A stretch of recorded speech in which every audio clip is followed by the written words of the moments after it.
Uh-oh, you were doing the wash, washing your bottles in the Baby Brezza Bottle Wash Pro, and it stopped all of a sudden, and you're getting this message. Also, when you open, there's water stuck inside.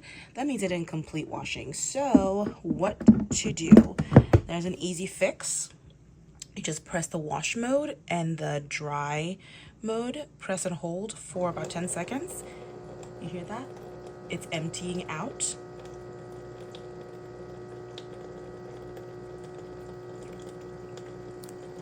So it's gonna empty it out completely. All right, it's almost done. It's done emptying.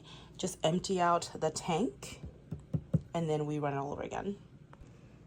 All right, everything's empty. Now let's run it. Boom, there we go. Hope that helps. So just to recap, if you get the E5 message, just press and hold the wash and the air dry button and hold it for 10 seconds and it'll work.